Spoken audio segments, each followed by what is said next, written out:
bem-vindos ao canal TV Araxá Educa. Sou a professora Tatiana e vamos falar um pouquinho hoje na nossa aula sobre a história dos números. Nós já falamos um pouquinho sobre conhecendo a matemática, de onde ela surgiu, falamos um pouquinho que ela está presente em todos os momentos da nossa vida. Então agora vamos conhecer de onde surgiram os números. Mas para conhecer a origem dos números, precisamos voltar lá na pré-história. Para estudar a origem dos números, precisamos voltar na história da humanidade. Lá na pré-história. Lembra quando a gente falou na aula passada que estávamos falando sobre a história da matemática, a história que surgiu na necessidade de contar os objetos? E aqui estamos então. Quando eles tinham uma família muito grande, muitos alimentos e precisavam então fazer essa repartição, eles tinham que contar primeiro, né? Quantos frutos eu tenho? Quando eles precisavam então caçar os animais e dividir em partes. Então essa necessidade de contar surgiu na pré-história. E com isso foram também surgindo a necessidade de formar esses grupos numéricos. Antigamente, eles iam contando como? Com pedrinhas. Então, quando eles saíam para caçar, eles levavam geralmente com eles cordas, pedras, ossos. Então, eles pegavam um ossinho e cada animal que eles iam capturando, eles faziam um risquinho. Olha, capturei um. Então, faça um risquinho. Ou a corda, eles davam um nó. Então, eles iam pegando pedrinhas. Para cada pedrinha, um alimento ou um animal. O homem, ele era nômade. Ele vivia de acordo com a necessidade. Olha, nessa parte aqui, os frutos não estão tão legais, já acabaram. Então, eles mudavam de ambiente, eles andavam longos caminhos procurando novos locais. Até o momento que eles perceberam que eles conseguiam plantar, que aquelas sementes que eles jogavam no chão, elas nasciam. E surgiu então a agricultura, que mudou a vida do ser humano.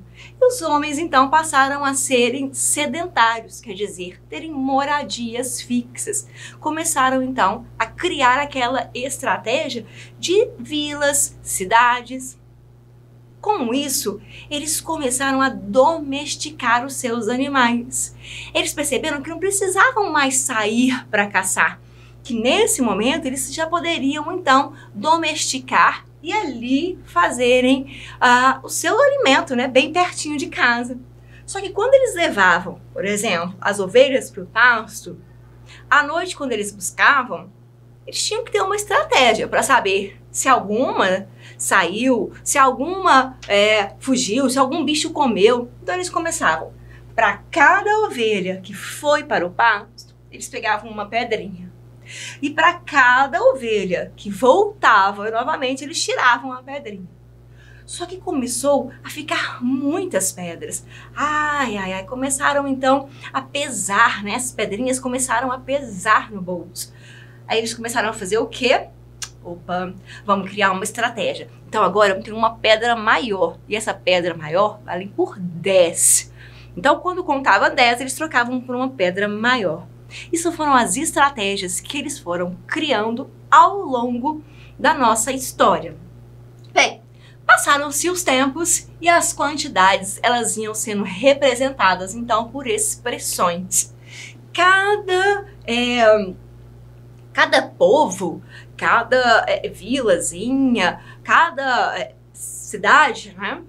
Ela tinha o seu jeito de comunicar, tinha sua maneira, então, de representar. Nós temos aqui, ó, várias representações diferentes.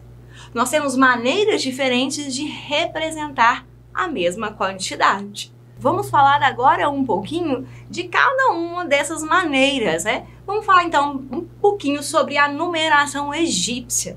A numeração egípcia, o sistema de numeração foi um dos primeiros a serem criados.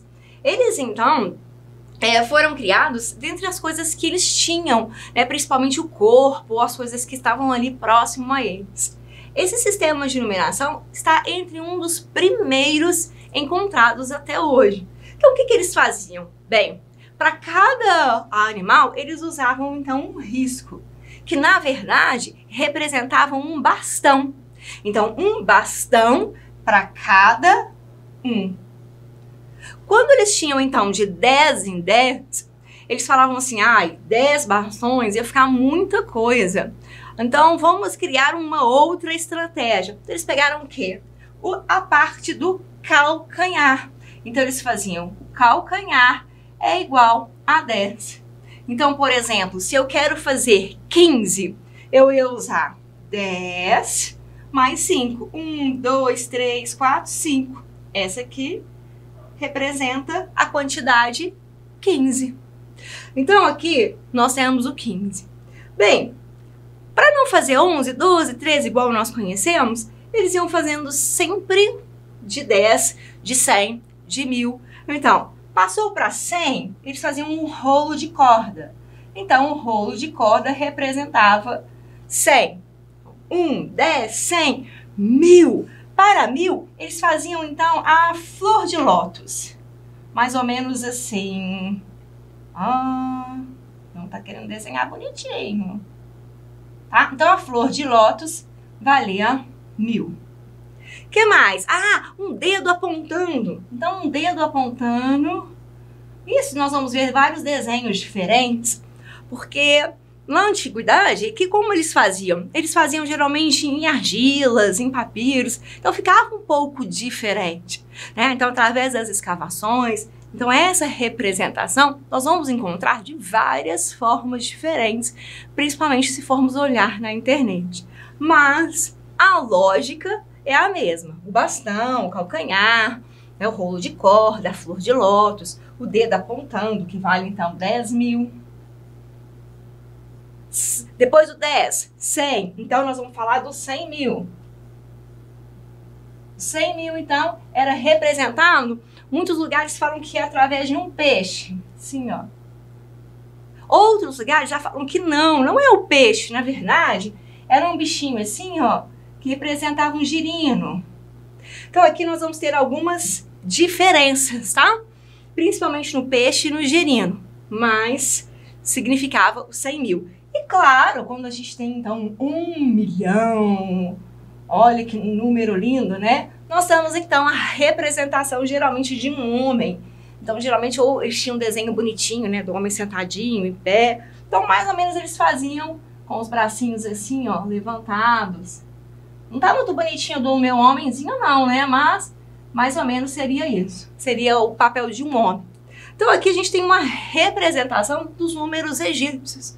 Olha que diferente, né? Que situação muito legal. Mas já pensou se eles quisessem escrever o número 10.000,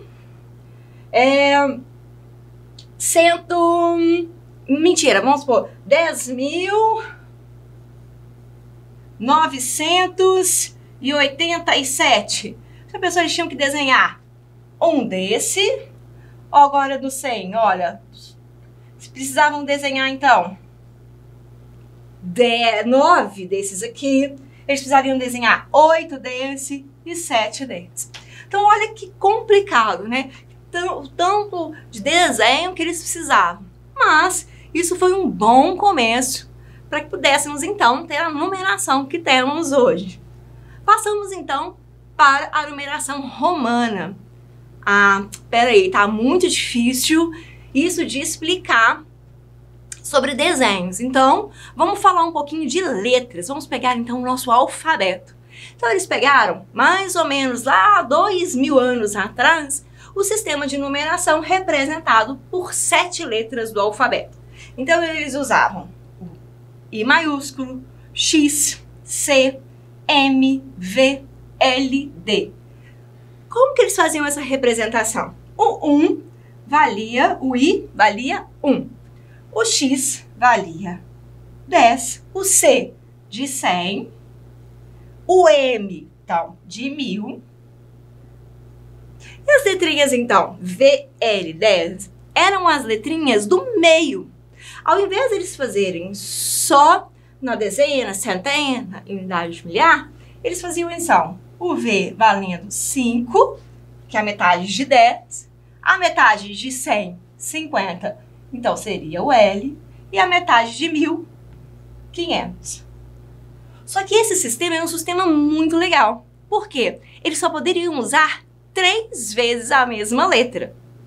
Ah, tudo bem, eu quero o número 3, eu vou usar 1, 2, 3. Bom, eu tenho 3, eu tenho 5. E o 4? Como que eu faço? Olha que interessante. Quando eles queriam o 4, ele não é menor do que o 5. Então, eles colocavam o 1 e o 5, que é menor.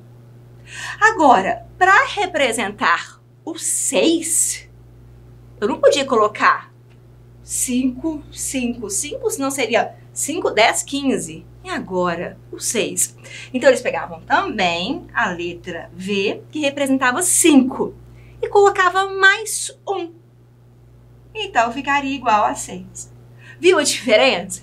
Quando é menor, vem antes da letra, como se subtraísse 5 menos 1. E quando é maior, vai colocar mais 1. 5 mais 1, 6. Então, assim funcionou para todos os números. Então, se eu quisesse o número 543, o 500, D, o 40, mesma coisa. Eu pegaria o 10 e diminuiria, então, do 50. 43. 1, 2, 3. Esse é o número, então, 543. Interessante, não é? Ah, mas estava ficando difícil trabalhar. Eu estou falando de número? Eu estou falando de alfabeto? Então, eles começaram a pensar nesses números. Só que até hoje, nós vamos ver essa numeração muito importante. Nós vamos usar, então, em nomes, principalmente dos papas, em nomes de lugares. Vamos usar, então, em inscrições dos romanos. Nos relógios, nós temos até hoje relógios que são em números romanos. Então, essa numeração ainda está presente em livros, no nome de reis, de papas, documentos, monumentos. Então, é muito bom conhecermos. Bem, chegamos, então, numa numeração muito importante, que é a numeração indo-árabe. Indo-árabico, vocês já ouviram falar? Olha, se não ouviram, vocês precisam estar bem atentos. Quando a gente fala do Indo, nós estamos falando de um povo que mora lá no norte da Índia. Eles, então, criaram um sistema de numeração decimal. Alguma coisa soou bem parecido? Isso mesmo, é a numeração que nós usamos nos dias atuais. É a nossa numeração decimal que foi criada, então, pelos povos hindus que viviam no norte da Índia. Por que, então, indo-árabico? Porque, então, os árabes aperfeiçoaram esse sistema. Eles, então, começaram a aperfeiçoar todo o sistema que eles tinham criados para chegar nos dias atuais. Então, aqui, nós temos o povo hindu 300 anos antes de Cristo. Então, se estamos no ano 2022, nós vamos estar, então, no ano... Nós estamos aqui, há 2.322 anos atrás que foram feitos esses números. Então, aqui começaram 1 pontinho, 2 pontinhos, 3, 4, 5, 6, 7, 8, 9. Olha que vazio. Eles não representavam o zero. Depois de muito tempo, sentiram a necessidade de representar esse vazio. E aí sim, criaram o zero, já 500 anos depois de Cristo. Então, passaram-se 800 anos e eles reformularam. Foram se passando. Chegou o povo árabe, que então começou a aperfeiçoar um pouquinho mais esses números. Depois passaram também a aperfeiçoar um pouquinho mais, a dar o formato, até os dias atuais, que são os números 1, 2, 3, 4, 5, 6, 7, 8, 9, e o zero são os algarismos que usamos hoje em dia. Bem, o sistema de numeração indo-árabico, ele possibilita a representação de qualquer quantidade. Então, infinitas possibilidades aqui. Nós temos a utilização de apenas 10 algarismos, que é do 0 até o 9. Então, esses são os nossos 10 símbolos que vamos utilizar para fazer todos os nossos números. Bem, por enquanto nós vamos ficar por aqui. Nós vamos então ficar com esse gostinho da numeração indo-árabe e na próxima aula vamos falar um pouquinho mais sobre esses números. Espero que tenham gostado da nossa aula, de conhecer um pouquinho da história dos números e eu encontro vocês na próxima aula. Bons estudos e até lá! Tchau, tchau!